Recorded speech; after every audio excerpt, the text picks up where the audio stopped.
Bonjour et bienvenue dans la chaîne de Mathématiques Sciences. Donc, aujourd'hui, nouvelle vidéo pour les premiers en spécialité sciences et vie de la Terre, toujours sur le thème numéro 1, la planète Terre, la vie et l'organisation du vivant. Et dans cette vidéo-là, nous allons tout simplement nous intéresser au projet à l'histoire humaine nue à travers le génome. Donc concrètement, justement, dans ce chapitre-là, qui va être assez rikiki, donc vous allez voir qu'il va être assez réduit par rapport aux autres, nous allons voir on va se poser la question de ce que justement la diversité génétique de l'histoire de l'espèce humaine va nous apprendre, ok? Donc concrètement, les séquençages justement du génome humain, qu'est-ce que ça nous apprend au niveau de l'histoire de cette espèce, ok? Alors, il faut savoir qu'au niveau des séquençages du génome humain, donc on a commencé à séquencer tout simplement des bases azotées chez différents êtres vivants à partir des années fin des années 70, années 77, 1977. Donc il s'agissait d'un virus à l'époque. Et le projet du séquençage du génome humain même date des années 1990 environ. Et il a été complètement séquencé dans les années 2003. Donc c'est plutôt quelque chose d'assez récent, ok? Et on va voir un petit peu plus tard dans la vidéo d'ailleurs, que malgré tout le travail de séquençage qui a été mené, malgré tout, il y a quand même une grosse partie du génome qui reste inconnue. En tout cas, une grosse partie du génome dont on ne connaît pas parfaitement la fonction. Concrètement, donc le génome a été séquencé en 2003 et vous doutez bien, s'il y a eu presque 13 ans d'écart, c'est pas pour rien, c'est parce qu'en fait, tout simplement, déjà, comme vous pouvez le voir sur la frise, il y a beaucoup tout simplement de kilobits qui ont été synthétisés, qui ont été séquencés. Pour le virus de tout départ, là, c'était du 5 kilobits de mémoire, tandis que pour le génome humain, on est autour de 3,3 gigabits même. Donc c'est énorme. Je sais pas si vous voyez, mais là, kilobits, on est autour de 17,3 tandis que 10 exponent 3 bits, tandis que gigabit, c'est même pas méga, mais c'est gigabit, c'est 10 exponent 9. Donc en fait, on a multiplié presque par 1 million la capacité de séquençage. Donc forcément, déjà, le fichier est lourd. Et non seulement en plus d'avoir un fichier lourd, donc de séquencer, il faut savoir que ça a demandé quand même des coûts assez importants. Donc c'est pour ça qu'il y a eu presque 13 ans justement d'écart entre l'année du début du projet du génome humain et la fin, quand ça s'est déroulé en 2003.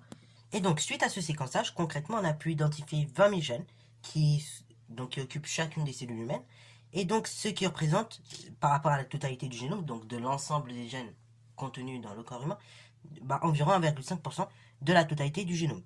Et en fait, tout simplement, en réalité, malgré le séquençage du génome humain, malgré tout, il y a quand même une grosse partie du génome qui reste inconnue. En fait, grosso modo, on a réussi à séquencer le génome, mais on ne connaît pas, grosso modo, on a du mal encore à connaître tout ce qui concerne la fonction de ce génome, ok? La fonction du génome reste encore inconnue. Et donc justement, d'ailleurs, je vous parle de séquençage depuis presque 3 minutes, mais un séquençage c'est quoi? C'est tout simple. Il a pour but en fait d'établir, au sein d'une cellule, donc la succession la plus complète des nucléotides de chaque molécule d'ADN de l'individu. Donc du coup, ça a nécessité cette étape que je vous ai fait juste ici.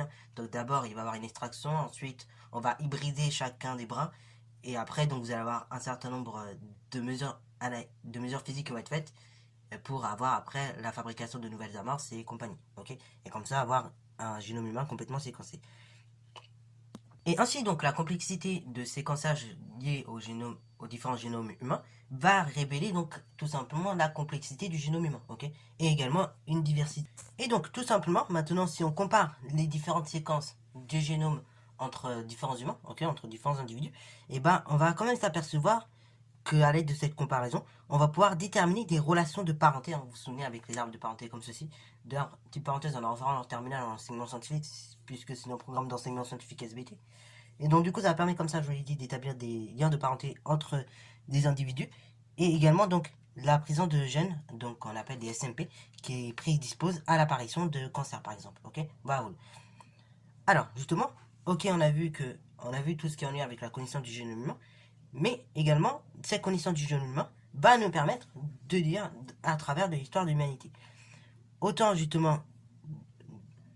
Alors, maintenant, si on veut connaître l'histoire du passé, ok, des êtres humains par le passé, vous savez qu'il existe des techniques modernes, notamment en observant des roches fossiles. Et donc, on va tout simplement, en observant des roches fossiles, observer tout simplement les génomes des humains qui se sont éventuellement greffés dessus, voilà. Et donc, comme ça, retracer les séquences de nucléotides, ok? Et en les comparant au génome actuel, on va pouvoir comme ça retrouver les principales histoires du génome humain, ok? Donc, de l'humain au travers de l'humanité. Et c'est comme ça, d'ailleurs, on arrive à établir, par exemple, que les humains, ils se déplaçaient plus, que les humains se déplaçaient moins, etc., etc. C'est tout simplement en utilisant les fossiles, donc qui présente encore de l'ADN sous forme fossilisée. On va séquencer tout simplement l'ensemble pour avoir une idée de l'ensemble des gènes qui sont exprimés. Ok, voilà.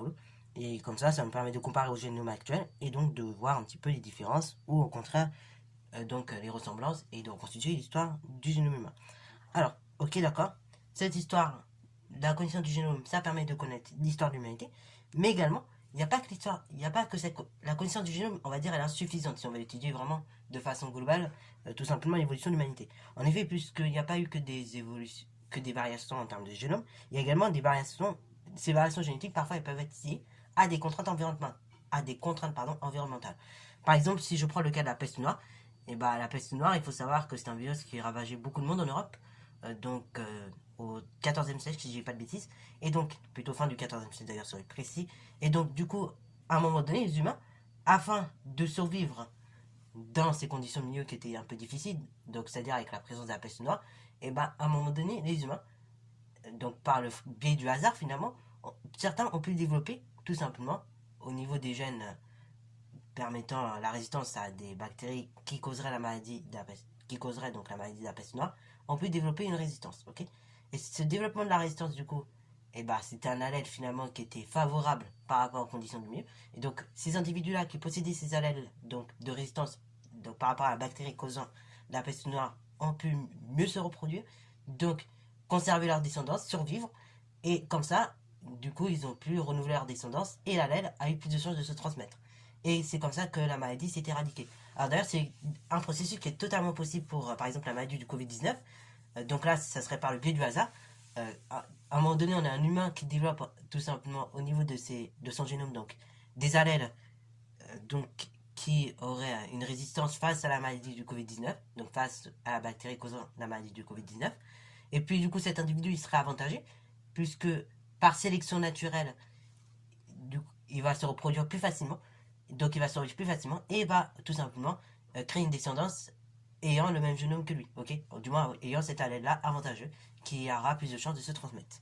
Et par exemple, donc je vous ai pris le cas de la peste noire, mais du coup, si on observe globalement la variabilité donc génétique au sein d'une population, on va voir que les fréquences des allèles vont différer par exemple d'une population à l'autre.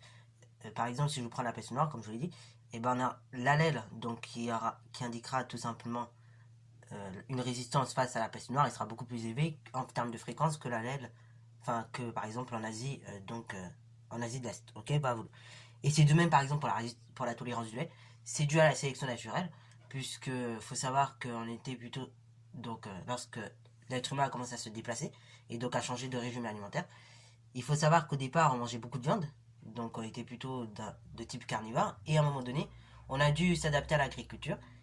Enfin, une partie des humains ont migré vers l'ouest de l'Europe, puisqu'ils étaient plus à l'est de l'Europe, si je vous montre une petite carte comme ça.